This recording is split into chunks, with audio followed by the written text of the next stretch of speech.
अब सभी से आग्रह करूंगा एक बार वंदे मातरम के लिए सभी अपने स्थान से खड़े हो जाएं। वंदे मातरम के लिए तनु शर्मा जी। वंदे मातरम, वंदे मातरम, सुजलाम सुफलाम मलयज शीतलाम शस्य श्यामलाम मातरम, वंदे मातरम, वंदे मातरम। शुभ ज्योत्स्ना पुलकितयामिनी फुल्ल कुसुमित द्रुमधर शोभिनी सुहासिनी सुमधुर भाषिनी सुखदां वरदां मातरम, वंदे मातरम, वंदे मातरम। भारत माता की जय, भारत माता की जय। बहुत बहुत धन्यवाद। और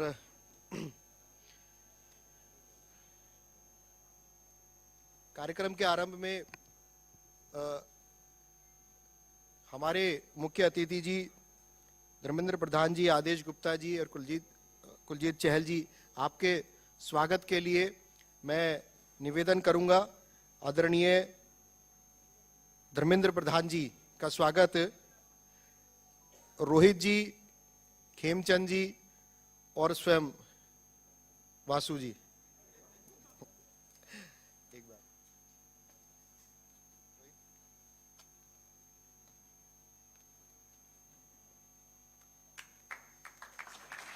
युवा अगर साथ और तालियों की गूंज ना हो तो स्वागत का कोई फायदा नहीं। आप सबसे निवेदन है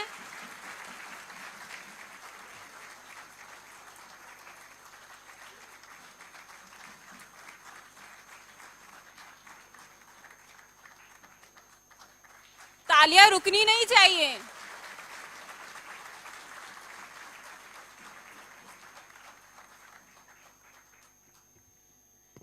अब मैं ये निवेदन करूंगा यासिर जी से, आदित्य झा जी से, अभिमन्यु त्यागी जी से कि आदरणीय प्रदेश अध्यक्ष आदेश गुप्ता जी का आप स्वागत करेंगे।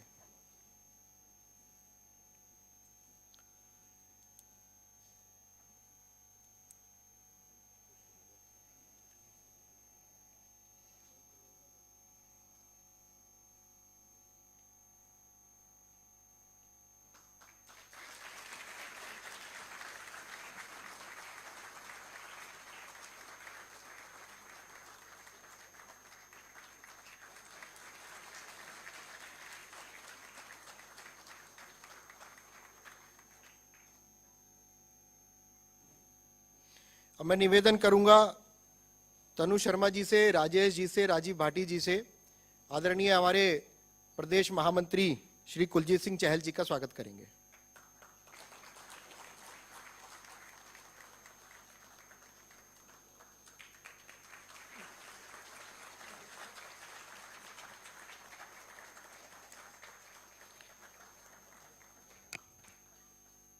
हमारे बीच हमारे प्रदेश मीडिया इंचार्ज श्री नवीन कुमार जी उपस्थित है। आपका बहुत स्वागत है। इस कार्यक्रम को विधिवत रूप से शुरू करते हुए सर्वप्रथम मैं धर्मेंद्र जी का वैसे परिचय बहुत बड़ा है, परिचय मैं दे भी नहीं सकता क्योंकि हमने जब हम छात्र संघ में थे तो आपका नाम से जो विद्यार्थी परिषद में ऊर्जा थी, आपके नेतृत्व में जो ऊर्जावान कार्यकर्ता निकले, धर्मेंद्र प्रधान जी विद्यार्थी परिषद के 1983 में आपका विद्यार्थी परिषद से संपर्क आया। आप 1995 में राष्ट्रीय मंत्री रहे और लॉन्गेस्ट सर्विस पेट्रोलियम मिनिस्टर का आपको ऐसा खिताब मिला है। 2014 में आप MOS पेट्रोलियम और 2017 में आप कैबिनेट मिनिस्टर। एक IIM अहमदाबाद ने एक पेपर पब्लिश किया जिसमें lighting up life throat cooking gas के आपको एक सम्मान दिया गया। स्किल डेवलपमेंट आप मिनिस्टर रहे और आपके नेतृत्व में देश भर में आईटीआई के लगभग 40% इंक्रीज, मतलब 40% आपके माध्यम से आईआईटीज इंक्रीज हुई है देश भर में। ये बहुत बड़े सम्मान की बात है।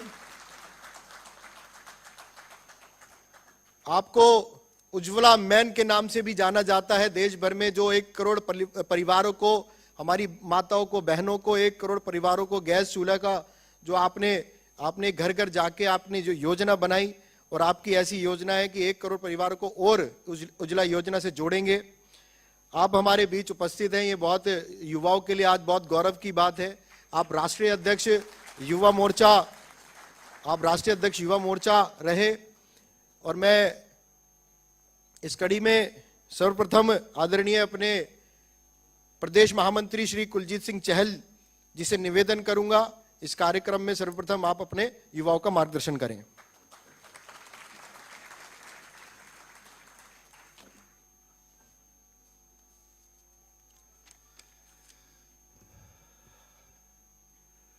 साथियों,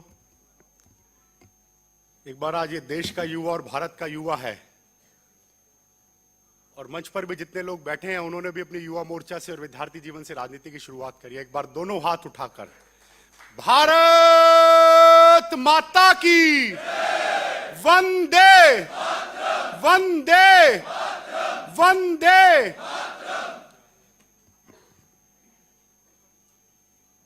मंच पर उपस्थित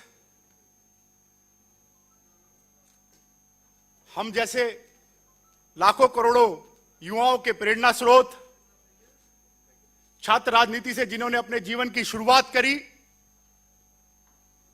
युवा मोर्चा अध्यक्ष रहे और अनेक संगठनात्मक जिम्मेदारियों को निभाते हुए भारत सरकार के वो मंत्री जिन्होंने देश का नाम अनेकों स्तर पर, जैसे वासु जी बता रहे थे कि परिचय इतना लंबा हो सकता है जिसको देना पूरा समय लग सकता है, ऐसे हम सबके प्रिय आदरणीय धर्मेंद्र प्रधान जी, मंच पर उपस्थित जिन्होंने स्वयं विद्यार्थी परिषद से अपने जीवन की शुरुआत करी, एक साधारण से कार्यकर्ता से, धर्मेंद्र प्रधान जी के साथ उनकी टीम में काम किया, और आज हम सबके प्रेरणा स्रोत और हमारे प्रदेश अध्यक्ष आदेश गुप्ता जी, हमारे मित्र साथी छोटे भाई, दिल्ली विश्वविद्यालय छात्र संघ के कॉलेज से अपनी राजनीति की शुरुआत करने वाले, अनेक पदों पे युवा मोर्चा और रहते हुए आज वर्तमान में दिल्ली प्रदेश युवा मोर्चा के अध्यक्ष वासु रुक्खड़, और सबसे पहले और सबसे महत्वपूर्ण जो ये सामने देश का युवा बैठा है, आप सबका अभिनंदन एवं स्वागत है। साथियों कहते हैं कोयल कूक से वृक्ष फल से, कोयल कूक से वृक्ष फल से और धरती अपनी उपज से, और देश का युवा और भारत का युवा अगर जाना जाता है अपने काम करने की ताकत से, अपनी इच्छा शक्ति से, और देश के प्रति समर्पण के लिए जाना चाहता है। जाना जाता है, नहीं जाना जाता? जाना जाता है। साथियों, ये जो बजट था कोई साधारण परिस्थितियां नहीं थी, पर देश में विश्व के सबसे लोकप्रिय प्रधानमंत्री आदरणीय नरेंद्र मोदी जी के नेतृत्व में एक ऐसा बजट लेकर आए जिसमें सबका साथ, सबका विकास, और जिसमें युवाओं के लिए इतनी योजनाएं और इतनी भूमिका है, जो जॉब क्रिएशंस होंगी, जिसके बारे में हमारे प्रदेश अध्यक्ष जी और आदरणीय धर्मेंद्र प्रधान जी आपके बारे में रखेंगे। आदरणीय मंत्री जी, आज जो हमारे सामने यूथ उपस्थित है वो विभिन्न कॉलेजेस में रेगुलर स्टूडेंट है, वो जीएनयू में है, दिल्ली यूनिवर्सिटी में है, साउथ कैंपस में है, कोई सीए कर रहे हैं, कोई प्रोफेशनल लोग हैं, और आज सबको ये वो यूथ है जो देश का आज वर्तमान भी है और देश का भविष्य भी है। मैं सिर्फ 2 पंक्तियों के साथ अपनी वाणी को विराम दूंगा, क्योंकि हम सब बेसब्री से धर्मेंद्र प्रधान जी को सुनने के लिए यहां उपस्थित हैं। कहते हैं हर पर्वत पे मणि मानिक नहीं होते यारो, हर हाथी के माथे पर मुक्ता मणि नहीं होते, हर जंगल में चंदन के पेड़ नहीं होते, और हर देश में इस भारत जैसे युवाओं की एक फौज नहीं होती। धन्यवाद साथियों।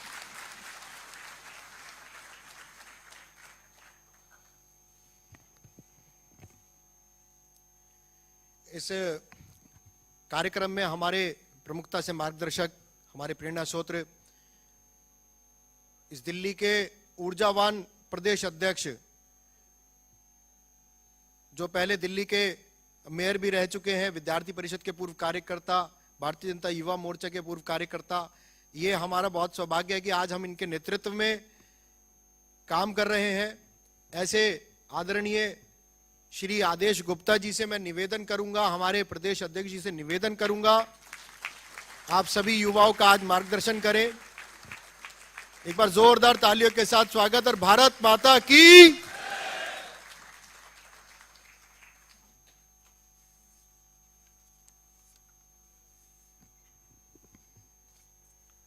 बोलिए भारत माता की, भारत माता की, वंदे वंदे। आज बजट पर चर्चा करने के लिए हमारे बीच में भारत सरकार के केंद्रीय मंत्री और युवा मोर्चा के पूर्व राष्ट्रीय अध्यक्ष आदरणीय धर्मेंद्र प्रधान जी हमारे बीच में है। एक बार जोरदार तालियों के साथ माननीय धर्मेंद्र प्रधान जी का हम लोग स्वागत करेंगे, अभिनंदन करेंगे। दोस्तों, मैं आपको बताना चाहता हूं, धर्मेंद्र प्रधान जी वो नाम है जिन्होंने एक कार्यकर्ता के रूप में अपनी राजनीतिक यात्रा शुरू की और जब वो एक केंद्र में मंत्री बने, लगातार काम करते रहना और देश की 8 करोड़ महिलाओं को उनको एलपीजी सिलेंडर योजना, उज्ज्वला योजना में उनको योजना के अंदर सिलेंडर पहुंचाने का काम पूरे देश में धर्मेंद्र जी के माध्यम से हुआ। एक अनवरत काम करने वाले मंत्री के रूप में प्रधानमंत्री नरेंद्र मोदी जी के नेतृत्व में लगातार काम करते रहना और गरीबों के लिए, मजदूरों के लिए, किसानों के लिए, ग्रामीणों के लिए काम करते रहना, ये धर्मेंद्र प्रधान जी की आज पहचान बन चुकी है। आज के इस कार्यक्रम में हमारे प्रदेश के महामंत्री श्री कुलजीत सिंह चहल जी, युवा मोर्चा के डायनेमिक अध्यक्ष वासु रुखड़ जी, हमारे प्रदेश के यहाँ प्रवक्तागण भी हैं, आदित्य झा जी हैं, यासिर जिलानी जी हैं, खेमचंद शर्मा जी हैं, नवीन कुमार जो मीडिया का काम देखते हैं, रोहित जी हैं, सारे युवा मोर्चा के यहाँ साथी और नए जो हमारे स्टूडेंट्स भी आए हैं, वॉलंटियर्स हैं, सभी को मैं बहुत बहुत आज के इस कार्यक्रम की बधाई देता हूं, शुभकामनाएं देता हूं। और साथ ही साथ आज इस परिचर्चा की सार्थक बहस के लिए आपको आमंत्रित भी करता हूं। मैं आमंत्रित करता हूं भारत के प्रधानमंत्री जी के उस आत्मनिर्भर बजट की चर्चा के लिए, और ये परिचर्चा सिर्फ इस एनडीएमसी कन्वेंशन सेंटर में नहीं रह जाए, इस परिचर्चा को हमें आगे तक लेकर जाना है, यही इस परिचर्चा का उद्देश्य है। मुझे ध्यान है जब हमारी देश की वित्त मंत्री जी बजट प्रस्तुत कर रही थी, वो देश के एक आत्मनिर्भर बजट प्रस्तुत कर रही थी, बहुत कठिन परिस्थितियां थी। जब देश ने पूरे 1 वर्ष एक कोरोना संकट काल झेला है और उस कोरोना संकट में विषम परिस्थितियों के बाद आज हम भारत के प्रधानमंत्री आदरणीय नरेंद्र मोदी जी को धन्यवाद करते हैं कि उन्होंने एक्स्ट्रा कोई भी टैक्स जनता पर डालने का काम नहीं किया है, कोई टैक्स का बोझ नहीं डाला है और बावजूद उसके भी 35% एक्सपेंडिचर बढ़ाया है। हेल्थ का मामला हो, हेल्थ की सुविधाएं बढ़ाने का काम किया हो और एक सर्वसमावेशी बजट, एक सर्वजन हिताय, सर्वजन सुखाय बजट, इस तरह का बजट जो प्रस्तुत किया है। और मैं आज आप सबसे ये कहना चाहता हूं कि आज जो प्रधानमंत्री नरेंद्र मोदी जी ने जो बजट नरेंद्र मोदी जी के नेतृत्व में चलने वाली सरकार ने जो बजट प्रस्तुत किया है, वो बजट सिर्फ अकाउंट्स का लेखा जोखा नहीं है, लेकिन वरन ये भारत के भविष्य के निर्माण का बजट है, जो भारत को विकास के रास्ते पर ले जाएगा। बहुत सारी विस्तृत चर्चा हमारे बीच में हमारे माननीय धर्मेंद्र प्रधान जी करेंगे, लेकिन मैं आपको उसके बहुत ही दिल्ली से संबंधित कुछ जानकारी जरूर आपको देना चाहते हैं। दिल्ली के लिए इस बजट में बहुत सारे प्रावधान करे गए हैं, और मैं आपसे ये भी कहूंगा, इस बजट से पहले भी जिस समय दिल्ली के अंदर, पूरे देश के अंदर, दुनिया के अंदर कोरोना संकट था, तो दिल्ली के अंदर जो गरीबों के लिए अन्नपूर्णा योजना के अंदर जो राशन देने का काम मोदी सरकार ने किया है, 75 लाख लोग, दिल्ली के गरीब वर्ग के लोग, उनको मुफ्त राशन देने का काम भारत सरकार के माध्यम से हुआ है। 20 लाख जनधन अकाउंट धारी ऐसी हमारी महिलाओं को उनके अकाउंट्स में आर्थिक सहायता देने का काम मोदी सरकार ने किया है, और गरीबों को इस कोरोना संकट में हर मदद देने का काम भारतीय जनता पार्टी के कार्यकर्ताओं ने भी किया है, और मोदी सरकार ने भी उसको आगे बढ़कर काम किया है। मुझे ध्यान है, जिस समय कोरोना संकट था, यहां सब लोग दिल्ली से संबंध रखते हैं। जिस समय पूरे देश में कोरोना संकट था, उसका सबसे ज्यादा असर दिल्ली और एक दो और स्टेट थे वहां थे। दिल्ली के अंदर हालात ये हो गए थे कि दिल्ली में लोगों को डर और भय आ गया था, दिल्ली से लोग पलायन करने लगे थे, और उन मजदूरों को अगर कोई सहायता देने का काम, उनको प्रवासी मजदूरों को मदद देने का काम किसी ने किया है, तो भारतीय जनता पार्टी के कार्यकर्ताओं ने किया है। जिस समय यहां पर दिल्ली सरकार हालात सुधार नहीं पा रही थी, दिल्ली सरकार के अस्पतालों में स्थिति ठीक नहीं थी, मीडिया के अंदर जिस तरह के वीडियो आ रहे थे, लोगों की टेस्टिंग नहीं हो पा रही थी, इलाज नहीं मिल पा रहा था, दिल्ली सरकार के अस्पतालों की हालात खराब थे, और उस समय प्रधानमंत्री जी ने हमारे गृह मंत्री अमित शाह जी को कहा, आप जाइए दिल्ली की स्थिति संभालिए। और मुझे ध्यान है, इस कोरोना संकट में अगर पहली ऑल पार्टी मीटिंग किसी ने बुलाई थी, तो गृह मंत्री अमित शाह जी ने बुलाई थी, और उस मीटिंग के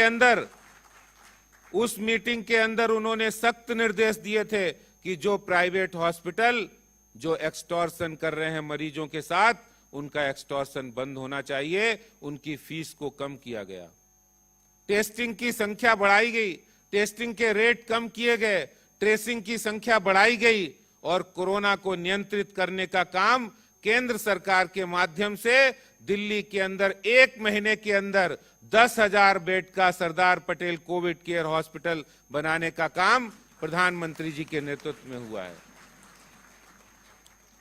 मैं ये बात इसलिए बताना चाहता हूं कि इस कोरोना संकट के बाद ये बजट पेश हुआ है, और इस बजट में जब कोई टैक्स नहीं लगाया गया, 35% एक्सपेंडिचर बढ़ाया गया है, तो आज जो हमारे केंद्रीय मंत्री जी यहां बैठे हैं, जिनको अभी वासु ने कहा उज्ज्वला मैन के नाम से जानते हैं, मैं आपको बताना चाहता हूं, पूरे देश में 8 करोड़ महिलाओं को जो उज्ज्वला गैस योजना के अंदर उनको लाभान्वित किया गया है, उसमें 1 करोड़ की बढ़ोतरी और हुई है इस बजट में। वहीं दिल्ली की बात करें, तो दिल्ली के अंदर जब हम इंफ्रास्ट्रक्चर की बढ़ाने की बात करते हैं, तो उस इंफ्रास्ट्रक्चर बढ़ाने से मतलब है रोजगार बढ़ेगा।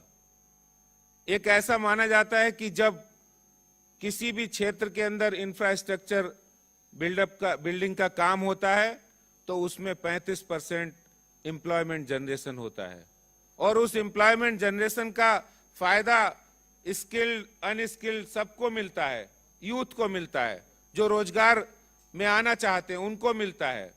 और वो काम हमारे प्रधानमंत्री जी की ओर से हुआ है, जब दिल्ली के अंदर डीडीए को लगभग 7,700 करोड़ रुपए का बजट डीडीए को अलॉट हुआ है, जिसको दिल्ली के अंदर बड़ा इंफ्रास्ट्रक्चर तैयार करने के लिए, चाहे वो थर्ड रिंग रोड की बात हो या मेट्रो प्रोजेक्ट फेज 4 की परियोजना के चालू होने की बात हो या दिल्ली के अंदर सीवरेज सिस्टम को दुरुस्त करने की बात हो या दिल्ली के अंदर यमुना एक्शन प्लान में ग्रांट की बात हो, वो सब काम दिल्ली के पर्यावरण को, दिल्ली के इंफ्रास्ट्रक्चर को बेहतर बनाने के लिए वो काम केंद्र सरकार के द्वारा, प्रधानमंत्री मोदी जी के द्वारा ये दिल्ली वालों को सौगात मिली है।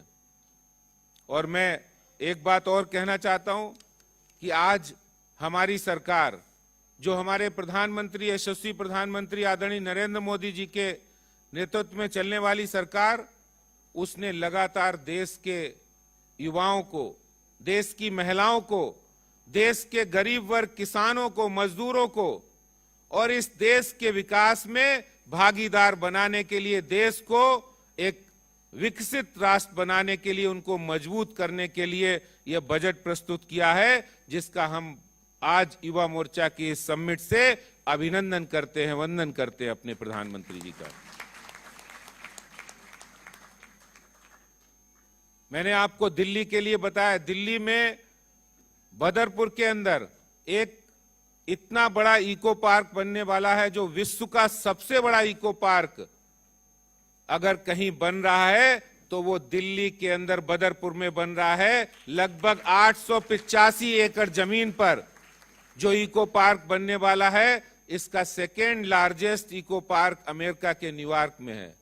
आप देखिए दिल्ली को केंद्र सरकार की ओर से, दिल्ली को मोदी सरकार की ओर से कितनी बड़ी सौगात मिली है कि दिल्ली के पर्यावरण को बेहतर करने के लिए यहां दिल्ली सरकार की बहुत सारी रिस्पॉन्सिबिलिटी थी, बहुत जिम्मेदारियां थी, लेकिन उन जिम्मेदारियों को दिल्ली की अरविंद केजरीवाल सरकार ने नहीं संभाला है।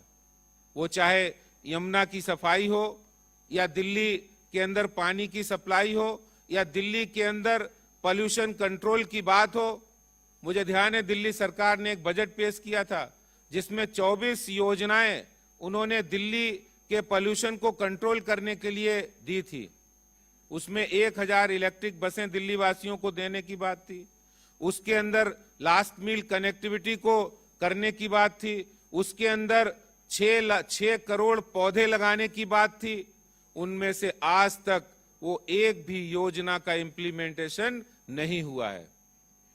और मुझे इस बात की खुशी होती है कि आज हमारे देश के प्रधानमंत्री दिल्ली वासियों के लिए, दिल्ली वालों के लिए, दिल्ली के युवाओं के लिए और दिल्ली की महिलाओं के लिए, दिल्ली वासियों की चिंता करते हैं और वो दिल्ली के पर्यावरण को बेहतर बनाने के लिए ये सब इतना बड़ा इको पार्क और इसके अलावा द्वारका के अंदर बनने वाला एक बहुत बड़ा भारत वंदन पार्क जो द्वारका के अंदर बनने वाला है, वो भी इस बजट में प्रावधान है। उसके लिए भी उन्होंने 300 करोड़ का प्रावधान किया है। ऐसी अनेकानेक योजनाएं हैं। और मैं ये समझता हूं कि जब हमने कल पंडित दीनदयाल उपाध्याय जी की पुण्यतिथि मनाई है और जो उनका अंत्योदय का सिद्धांत,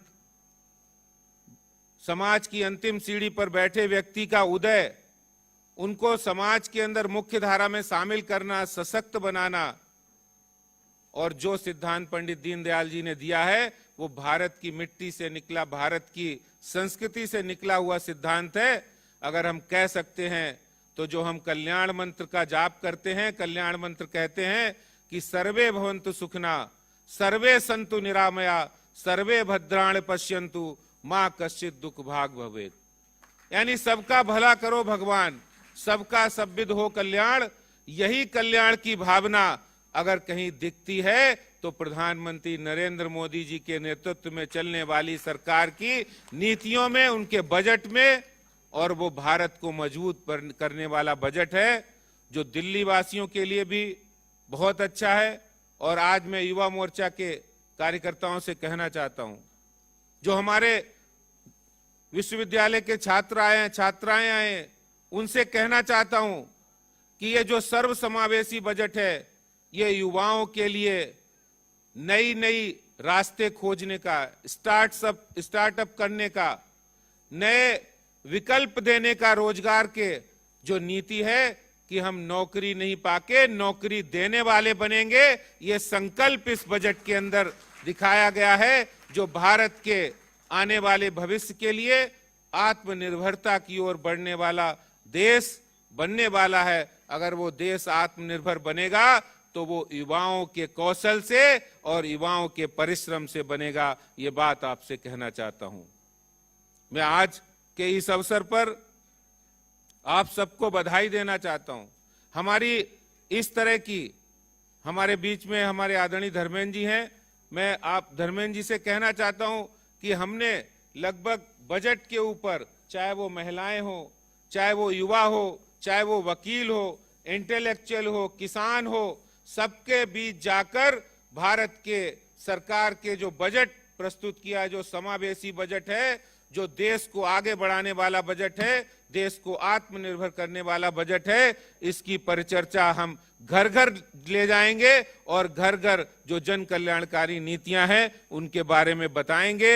यही बात मैं आपसे कह रहा हूं। बाकी हमें डिटेल में धर्मेंद्र प्रधान जी हमारे बीच में अपना वक्तव्य रखेंगे और हम लोग उस वक्तव्य के हिसाब से बात करेंगे, सुनेंगे और उसको आगे बढ़ाएंगे। बहुत बहुत धन्यवाद। जय हिंद, जय भारत, भारत माता की, भारत माता की। धन्यवाद।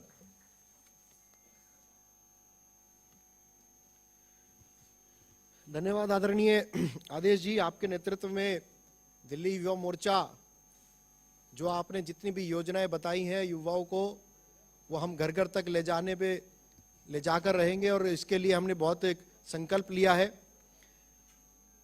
मेरा सभी जिला अध्यक्ष साथियों से निवेदन है वो इस सभागार में उपस्थित रहें, जो अगर बाहर है वो अंदर आ जाएं। एक सूचना है, जो जिला अध्यक्ष साथी है वो एक बार अंदर आ जाएं। अब इस देश के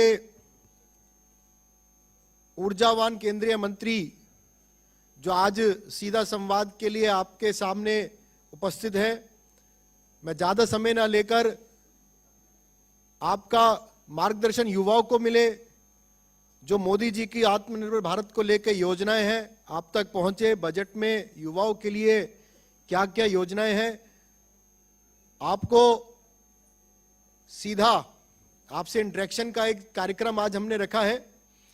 तो मैं आपसे आदरणीय मंत्री जी से, धर्मेंद्र प्रधान जी से निवेदन करता हूं, आज आप आए मंच पर और युवाओं का मार्गदर्शन करें। श्री धर्मेंद्र प्रधान जी, एक बार जोरदार तालियों के साथ आप स्वागत करेंगे।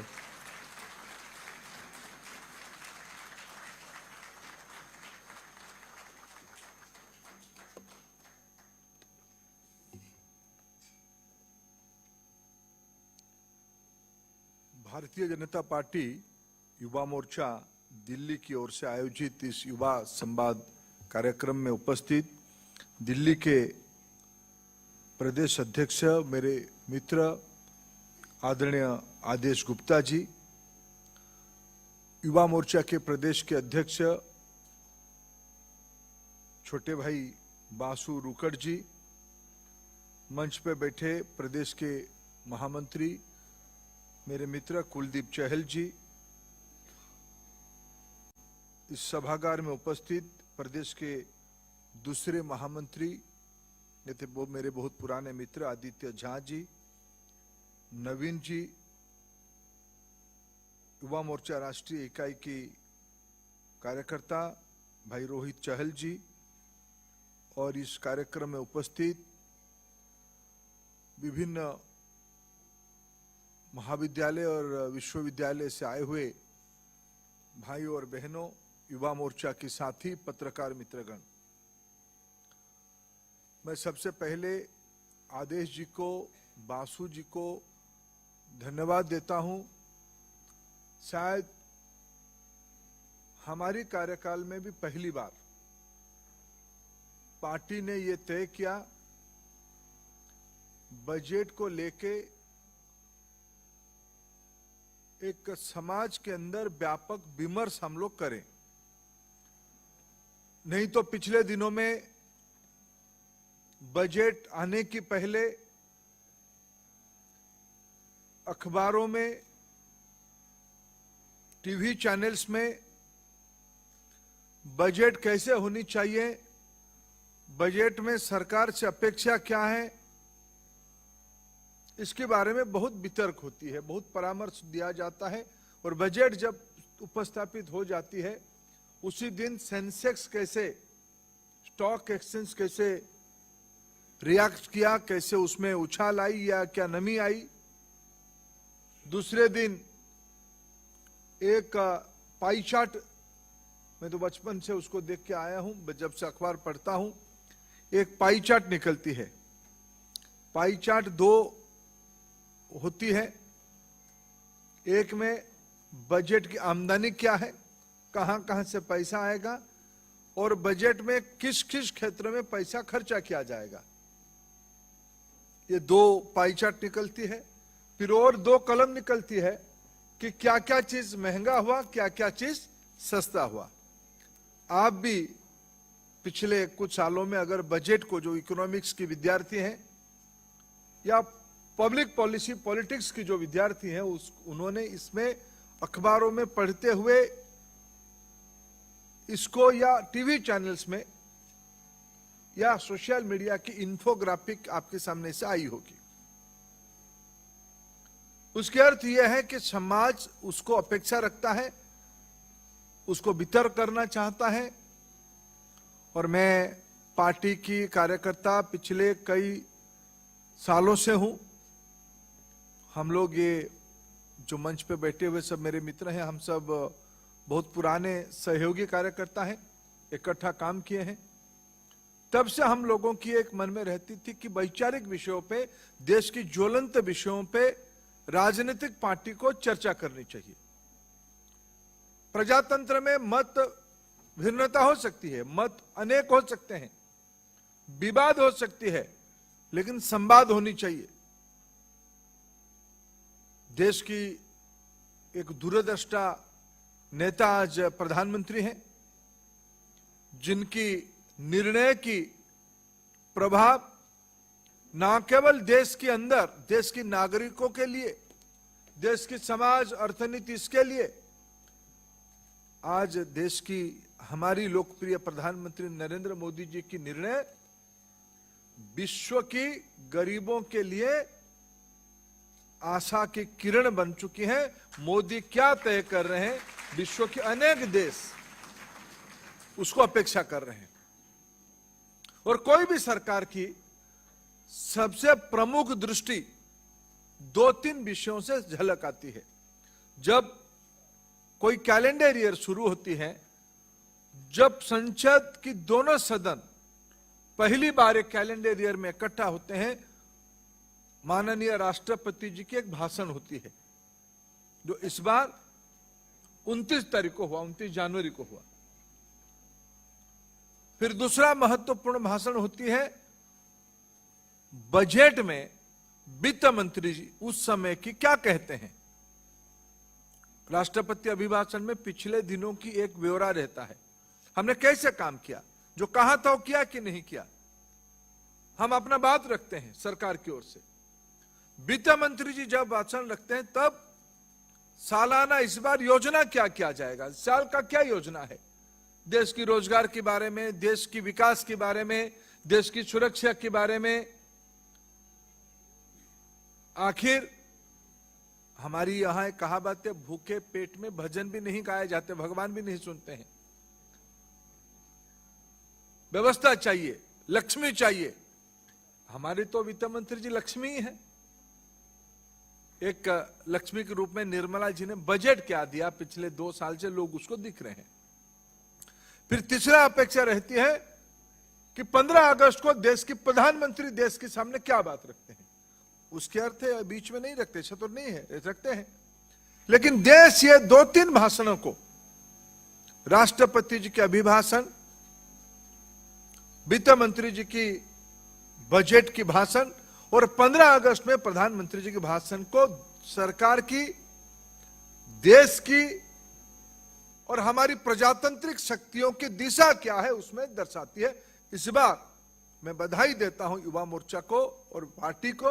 उन्होंने देशव्यापी विशेष करके सबसे जो महत्वपूर्ण डॉक्यूमेंट है बजट को उन्होंने वितर्क किया। और एक कदम आगे जाके मैं कहता हूं, इस बार तो जैसे अभी आदेश जी ने हमारे सामने रखा कि महिला, बुद्धिजीवी, वकील, किसान, मैं तो आगे निवेदन करूंगा आदेश जी, संख्या की कोई कारण नहीं है। आप 50-60 लोगों को बिठा के समझाइए, उनकी प्रश्न लीजिए, उसको फेसबुक लाइव कर दीजिए, फेसबुक लाइव चैट कर दीजिए। आज टेक्नोलॉजी में बहुत खर्चा करके फिर कोरोना के समय में इकट्ठा करना कोई जरूरी नहीं है। इन दिनों में हमने तो देखा लाखों की संख्या में लोग टेक्नोलॉजी के माध्यम से जुड़ते हैं, संवाद करते हैं, प्रश्न आता है, उत्तर जाता है, सहमति असहमति सब उसी में हो जाता है। आने वाले दिनों में दिल्ली की सारे सामाजिक वर्गों के लिए, आरडब्ल्यू में रहने वाले लोगों के लिए, बुजुर्ग लोगों के लिए, स्कूल विद्यार्थी यानी 10वीं 11वीं 12वीं विद्यार्थियों के लिए, झोपड़पट्टी में रहने वाले भाई बहनों के लिए, रेडी पटरी वालों के लिए, रिक्शा चलाने वालों के लिए, क्या इस बजट में है आप समझाइए और उनकी अपेक्षा को लीजिए। सिर्फ यह नहीं कि हम कर दिया, ऐसा नहीं होता है,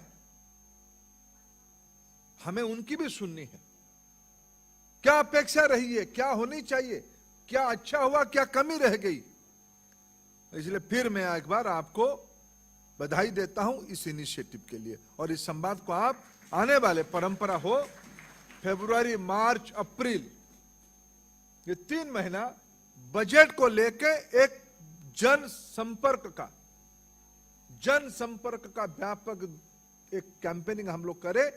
आप उसको आज कर रहे हो। मेरे को आपने निमंत्रण किया युवा साथियों के साथ चर्चा करने के लिए।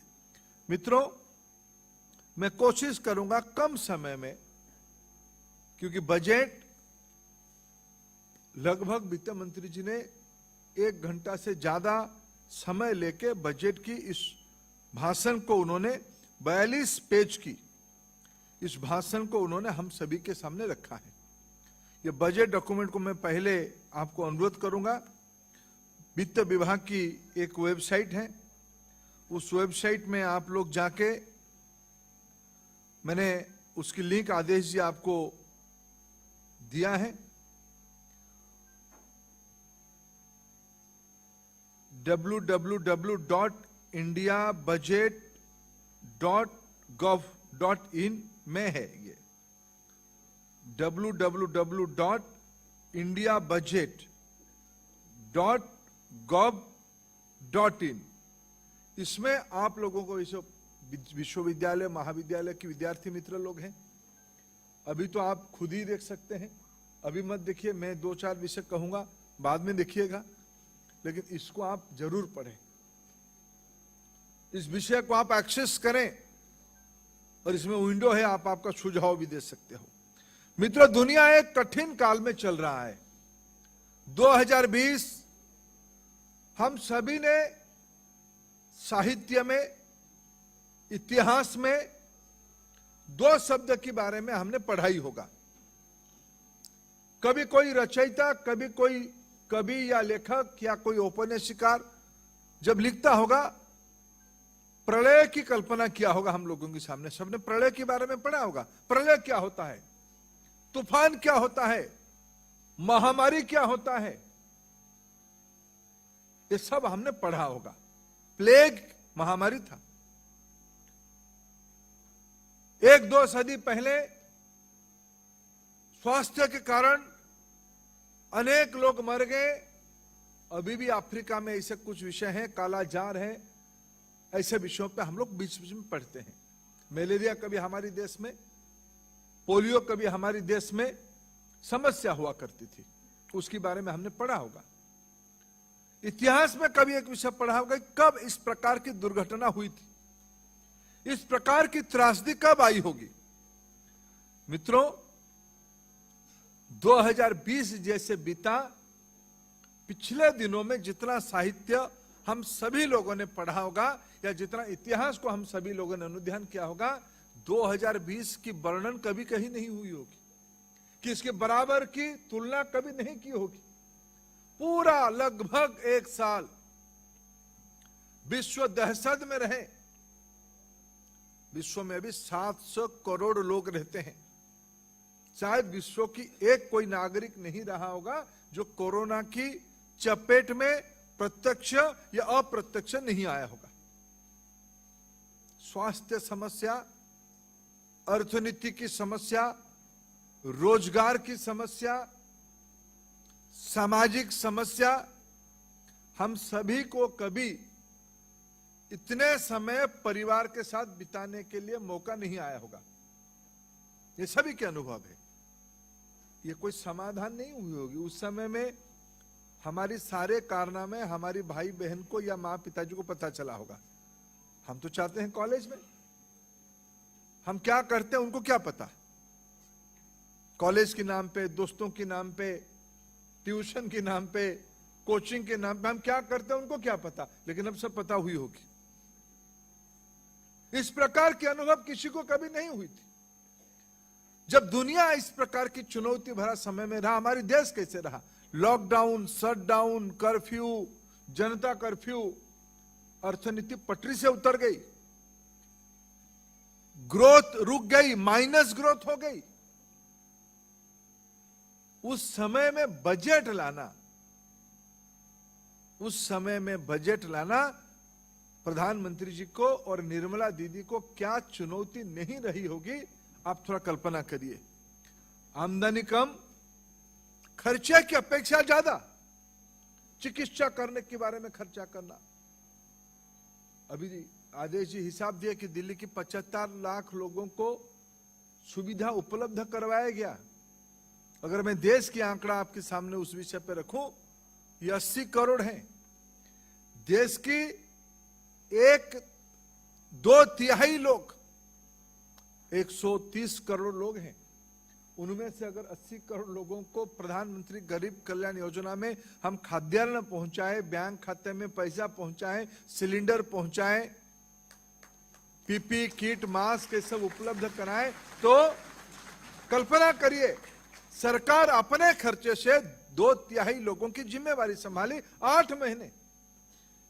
इसलिए आमदनी कम, खर्चे ज्यादा, उस बैकग्राउंड में बजट और कोरोना की अव्यवस्था। मित्रों, आप अगर अनुमान में इस विषय को थोड़ा आपके सामने इसलिए रखना चाहूंगा, प्रधानमंत्री जी अप्रैल मई में जब देश को संबोधित करते थे, एक विषय उस समय उन्होंने कहा, जान है तो जहान है। जिंदगी बचेगी तो जीविका भी आगे बचेगी। और उन्होंने उस समय में कहा था, छोटे बैठकों में कहा था, कैबिनेट के अंदर कहा था, देशवासियों को भी कहा था कि हमें पहले देश की जान के बारे में चिंता करनी है। लोगों ने आलोचना किया, कुछ विपक्ष पार्टी तो कुछ भी कह दिए। कोई डरे बिना, कोई दबाव के आए बिना प्रधानमंत्री अड़े रहे कि भाई देश की जान को पहले महत्व देना है, देश की नागरिकों की जान को महत्व देना है, बाद में जहान को भी ध्यान देना है। जान भी है, जहान भी है, जीवन भी है, जीविका भी है, लाइफ भी चाहिए, लाइवलीहुड भी चाहिए। मित्रों, विश्व में पिछले दिनों में जब कभी भी कुछ प्रकार की अव्यवस्था किसी देश में हुई है, सामाजिक हो, राजनीतिक हो, आर्थिक हो, वो देश उस समय में किसको जोर दिया है, कहां बल दिया है, क्या रणनीति अपनाई है, उसको अगर हम समीक्षा करते हैं तब जाके इस बार की चुनौती हमको ध्यान में आएगी। जो देश सिर्फ जीविका के बारे में चिंता किया, जान को छोड़ दिया, वो देश शायद तात्कालिक रूप में कुछ चल पड़ा, लेकिन लंबे समय तक वो पीछे हो गए। अभी देखिए अमेरिका के पास क्या नहीं है, संसाधनों की कोई कमी नहीं है, सुविधा की कोई कमी नहीं है, डॉक्टरों की कोई कमी नहीं है। हमारे जैसे हॉस्पिटल से उनके पास हॉस्पिटल कई गुना में ज्यादा अच्छे गुणवत्ता के हैं, लेकिन उन्होंने जान पे कम ध्यान दिया, जहान पे ध्यान दिया, जीवन कम जीविका ज्यादा दिया। आज भी अमेरिका शासन बदलने के बाद अमेरिका उसमें से जूझ रहा है। यूरोप में दूसरी बार की लहर की बात आ गई, लेकिन भारत, आप याद करिए, इतने बड़े देश, इतने समस्या, उसके बावजूद हम उसको संभाले। देश के नागरिकों ने कोरोना को लगभग पराजित किया। आज तो हम वैक्सीन की ओर जा चुके हैं। और न केवल वैक्सीन हमारे लिए है, हमारे लिए केवल वैक्सीन हमारे देश के लिए नहीं, दुनिया के लोग, वो ब्राजील हो या कनाडा हो या खाड़ी की देश हो या साउथ ईस्ट एशियन कंट्रीज हो या अफ्रीकीय महादेश हो, ये सारे लोग, दर्जन से ज्यादा देश आज भारत की आभार प्रकट करते हैं कि भाई आपकी दवाई हमें चाहिए, आपकी वैक्सीन हमें चाहिए। मित्रों, ये एक नया ऑर्डर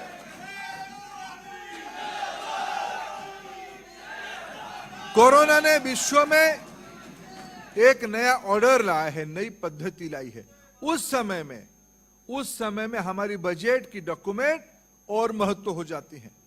मैं बजट की बहुत सारा विषय को उल्लेख नहीं करूंगा। मेरे समझ में जो 3, 4, 5 चीज उभर के आई इस बजट में, क्योंकि हम लोगों की संपर्क एक विषय से सीधा है, वो है शिक्षा, वो है रोजगार। मैं उन 2 विषयों पे थोड़ा आपसे ज्यादा चर्चा करना चाहूंगा। और स्वास्थ्य, यह बजट को जब रखते हुए वित्त मंत्री जी ने ऐसे कहा है, हम 6 विषयों पे, इस बजट की 6 प्रमुख विषयों को हम ध्यान देंगे। 6 पिलर के ऊपर इस बजट को हम खड़ा करेंगे। वो क्या है? हम सबसे पहला ध्यान देंगे देश की नागरिकों की स्वास्थ्य और कुशलता के बारे में, हेल्थ और वेलबींग, इसके ऊपर हम लोग ज्यादा जोर देंगे। इसलिए इस बार स्वास्थ्य की बजट बढ़ाई गई है। स्वास्थ्य की बजट इसलिए बढ़ाई गई है और उसमें विशेष करके 35,000 करोड़ रुपया, स्वास्थ्य की बजट को 2,23,000 करोड़ में पहुंचाया गया है। 137% की वृद्धि किया गया है। पिछले साल जो खर्चा किया गया था उससे 137% ज्यादा वित्तीय व्यवस्था किया गया है। और उसमें 35,000 करोड़ रुपया वैक्सीन के लिए रखा गया है। यह इस बजट की एक प्रमुख निर्णय है। दूसरी, मित्रों, अर्थनीति चलनी चाहिए। अर्थनीति चलने के लिए निवेश होनी चाहिए, खर्चा होनी चाहिए। खर्चा बैंकों के माध्यम से होगी, फाइनेंशियल इंस्टीट्यूशंस के माध्यम से होगी। खर्चा सरकारी कंपनियां करेंगे, सरकार निजी कंपनियां करेंगे, सरकार व्यक्ति करे, खर्चा व्यक्ति करेगा। हम रोजमर्रा की जो चीज खरीदते हैं, खाद्यान्न से लेके पहनावा तक, ये सारे खर्चा देश की अर्थनीति को कंट्रीब्यूट करती है। सरकार ने जोर दिया इस साल टैक्स नहीं लगाएंगे। आपने देखा होगा इस साल अखबारों में हमारी जो मूल आलोचक भी रहे, इस बार सबने प्रशंसा किया। इस बार लोगों के ऊपर, सामान्य नागरिकों के ऊपर सरकार ने कोई अतिरिक्त खर्चा नहीं बढ़ाया है। 1 भी रुपया के नया टैक्स इसमें नहीं लगाया, लेकिन खर्चा बढ़ाया है। टैक्स नहीं बढ़ाना, आमदनी को ऐसे रीडिजाइन करना कि खर्चा हम कर पाए ज्यादा। इसलिए हमने फाइनेंशियल इंस्ट्रूमेंट और इंफ्रास्ट्रक्चर पे ज्यादा जोर दिया। अगर मैं आपके सामने एक तथ्य रखूं, इस बार जैसे हमने स्वास्थ्य के बारे में कहा, 137% बढ़ोतरी हुई है।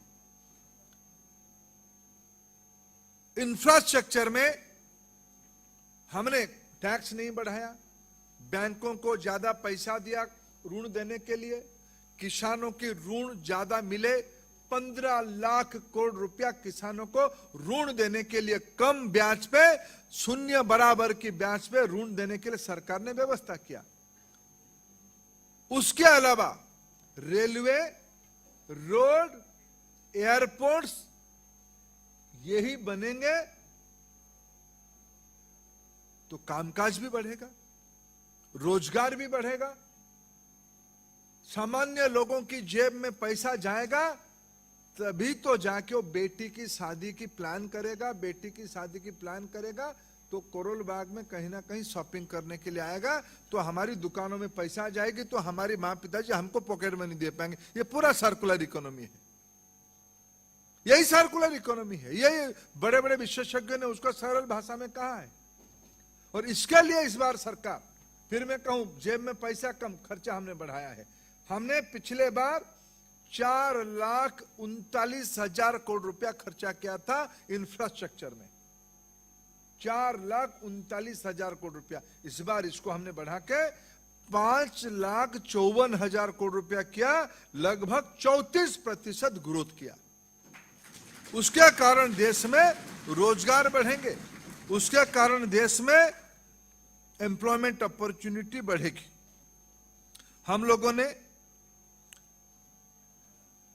Inclusive development for aspirational India, यह एस्पिरेशनल इंडिया क्या है? यह एस्पिरेशनल इंडिया की अर्थ क्या है? आकांक्षी भारत यानी क्या है?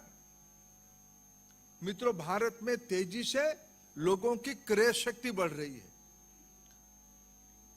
पिछले दिनों में सरकार कई प्रकार के सुधार करके, विशेष करके कामकाजी लोगों की जिंदगी और सम्मानजनक हो। कई सालों के बाद निम्नतम मजदूरी को बढ़ा के 42% हमने बढ़ाया। देश की पीछे रहने वाले 114 जिले को विशेष महत्व दिया। ग्रामीण विकास, कृषि विकास, किसानों की आमदनी दुगनी, इसकी कई उपक्रम ले आके, कृषि संस्कार ले आके ये एस्पिरेशनल इंडिया को महत्व देने की इस बजट में काम किया है। मित्रों, इस बजट में सबसे ज्यादा जोर दिया है मानव संबल को। ये सारे काम कैसे हो पाएगा? ये अर्थनीति, ये खर्चे, ये प्रकल्प कि केंद्र में कौन है? केंद्र में मनुष्य है। भारत की मनुष्य की कैपेसिटी विश्व स्तर की होनी चाहिए। आज अमेरिका की अगर अर्थनीति को सबसे ज्यादा कंट्रीब्यूशन कौन लोग करते हैं, तब भारतीय लोगों की 2 सेक्टर में बड़ा सम्मान है अमेरिका में। वो क्या है?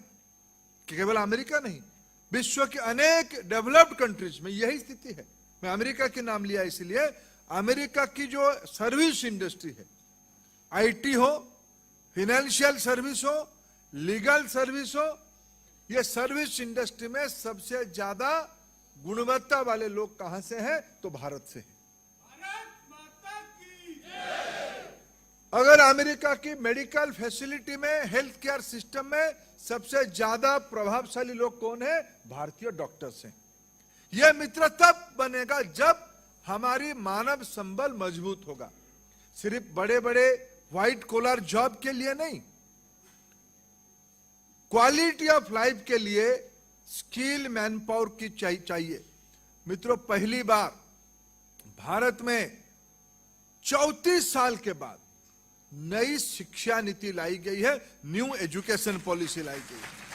और उस न्यू एजुकेशन पॉलिसी में मैं अगर एक लाइन में एक उसका प्रियम्बल लिखूं, एक विषय आपको समझाने का विनम्र प्रयास करूं, रोजगार और नॉलेज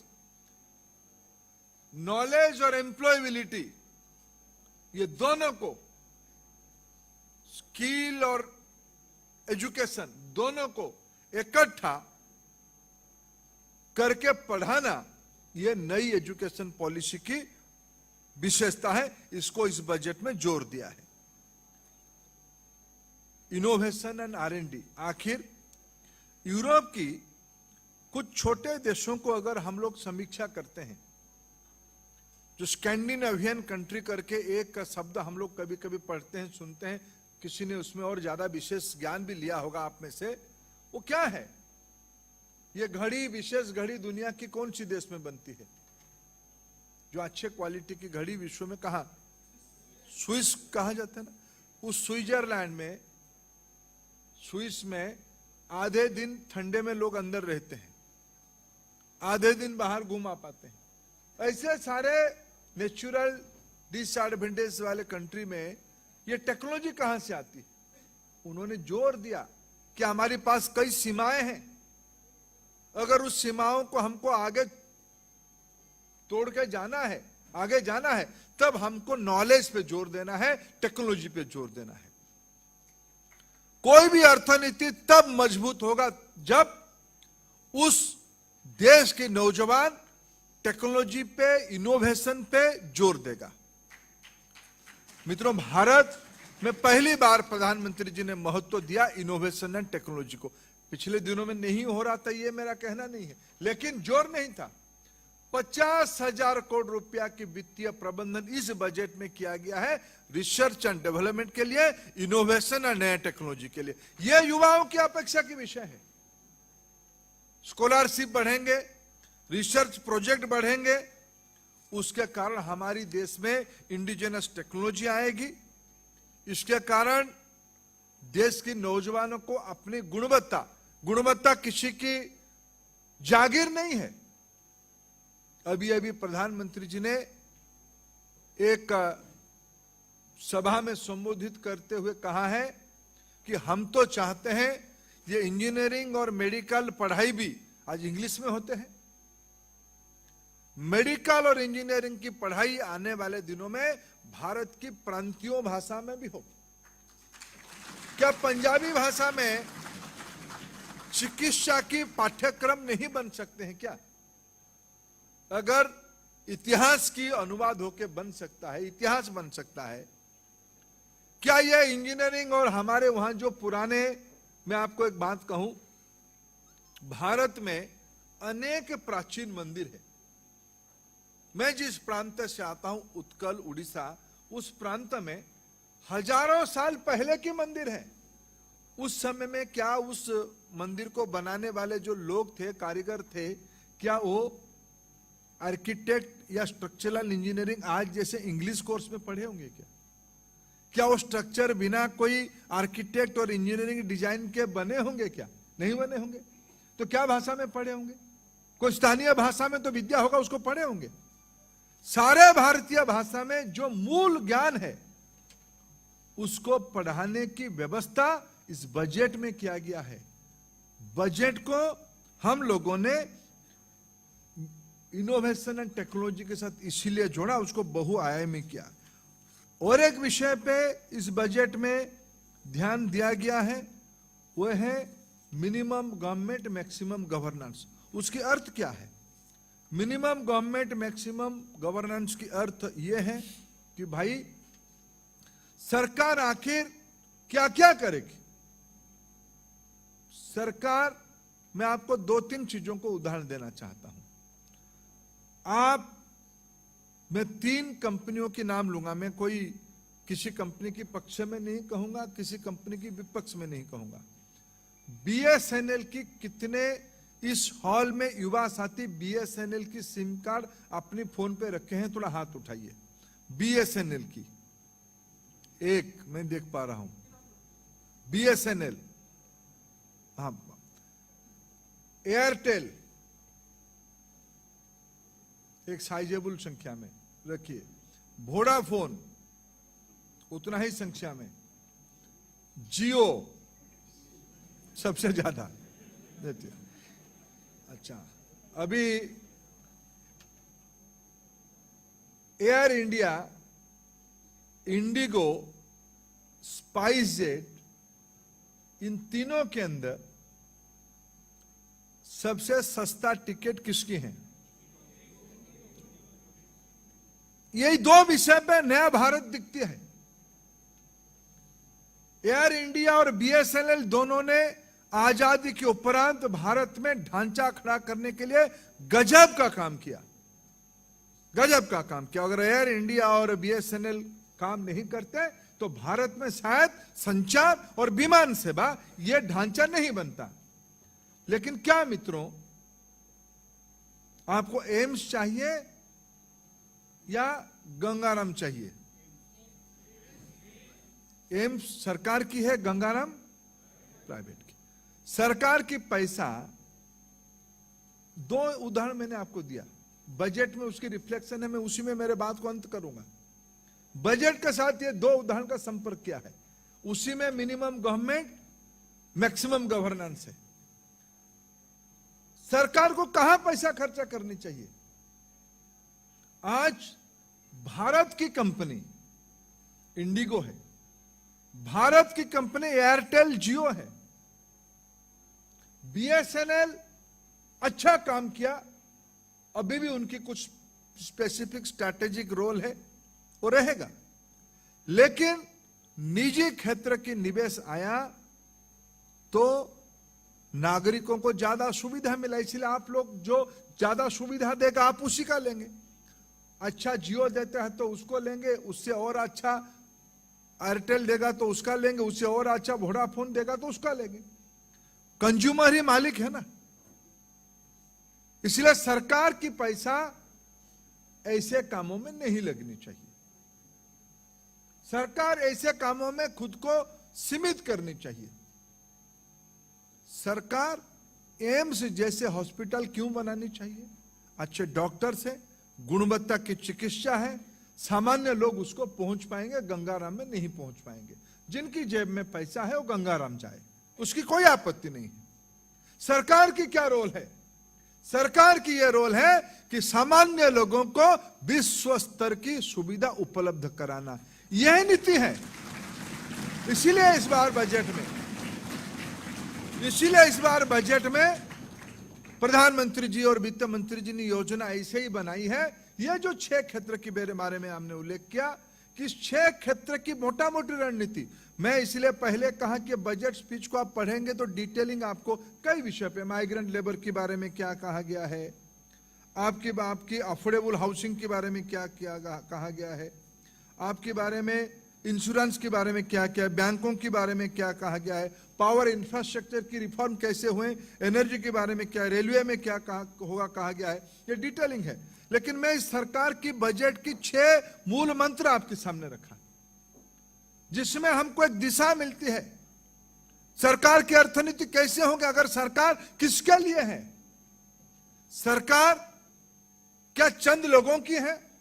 कभी कभी आप एक डिबेट पढ़ते होंगे, मैं कभी उसको हैरान भी रहता हूं कि इस बार तो टैक्स नहीं लगाया इसलिए आलोचना भी नहीं हुई है। आप जानते हैं 130 करोड़ आबादी वाला देश में टैक्स कितने लोग देते हैं? आप अनुमान करके कहिए, टैक्स कितने लोग देते होंगे? कितने?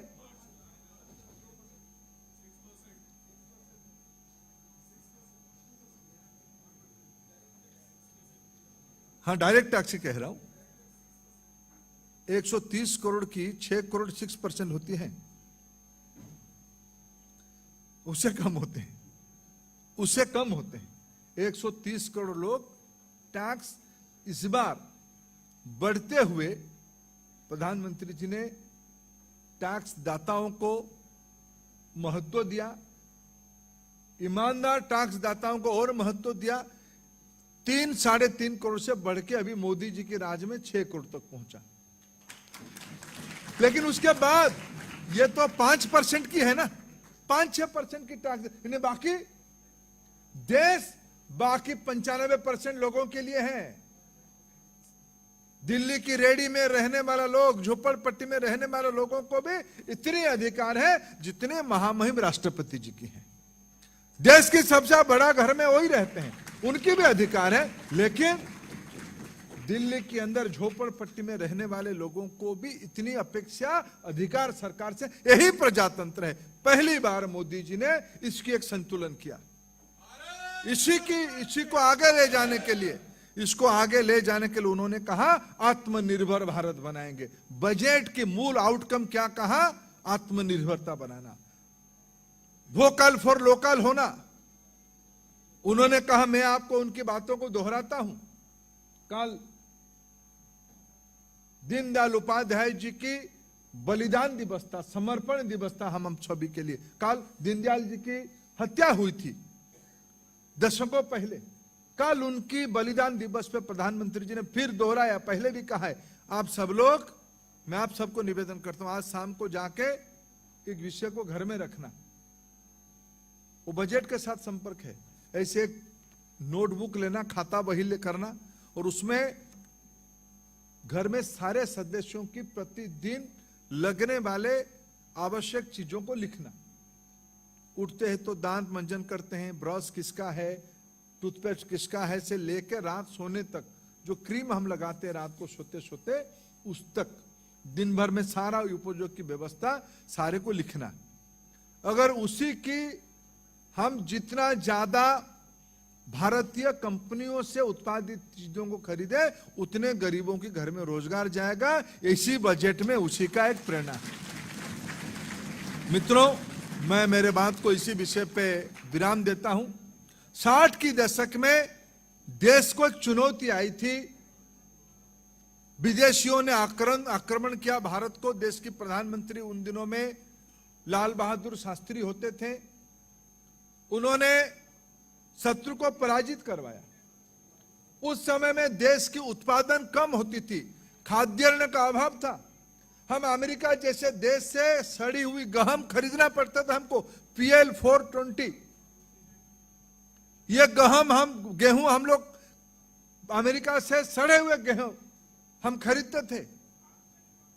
शास्त्री जी ने एक आह्वान किया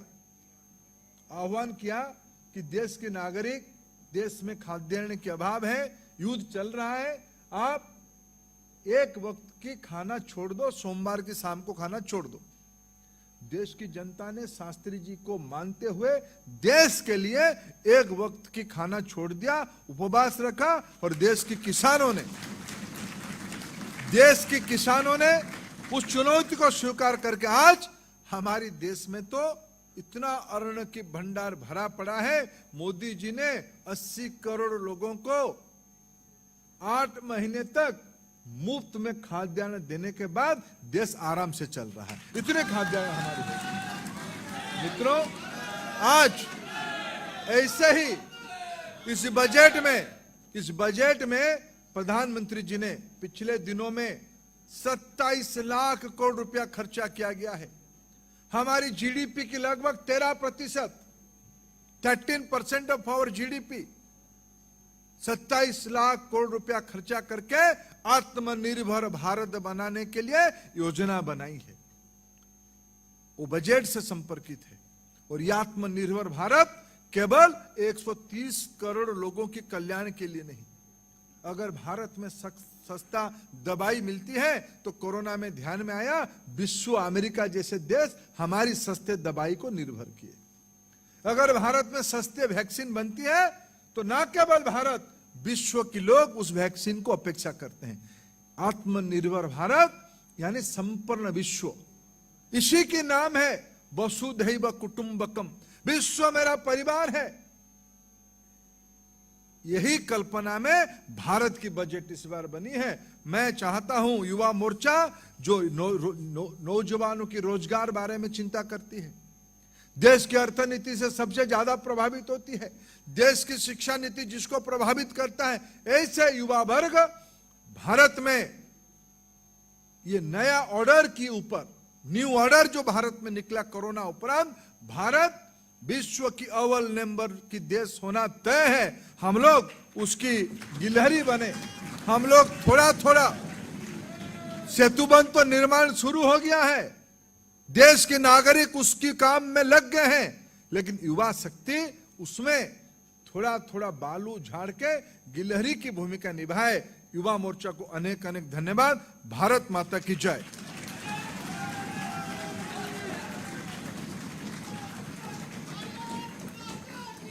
आदरणीय मंत्री जी, आपका बहुत बहुत धन्यवाद, आभार। जितना ऊर्जावान उद्बोधन आपने हमारे बीच रखा, सारे ये मंत्री जी, ये नए भारत का युवा है, आपके दिशा निर्देशों को पालन करेगा। आपने एक बजट की कॉपी हमें बताई है, सब डिजिटल इंडिया के माध्यम से उसको देखेंगे, पढ़ेंगे, उसको समझेंगे। और ऐसे ही मेरे ऊर्जावान साथियों का बहुत आभार। और हमारे मंत्री जी हमारे बीच हमारा मार्गदर्शन करने आए, बहुत बहुत धन्यवाद। हमारे आदरणीय आदेश जी, हमारे आदरणीय कुलजीत जी। कार्यक्रम थोड़ा सा अब समापन की ओर है। आप सबके लिए जलपान की व्यवस्था करी गई है। धन्यवाद भाषण हेतु। उससे पहले मैं आग्रह करूंगा अपने सभी जिलाध्यक्षों से, मंत्री जी, ये मेरे सभी जिलाध्यक्ष एक थोड़ा सा निवेदन कर रहे थे कि एक बार आपके स्वागत के लिए आना चाहते हैं। सिर्फ मेरे जिला अध्यक्ष साथियों से निवेदन करूंगा, एक बार मंच की तरफ आए। आशुतोष जी, गौरव जी है क्या? गौरव, रोहित,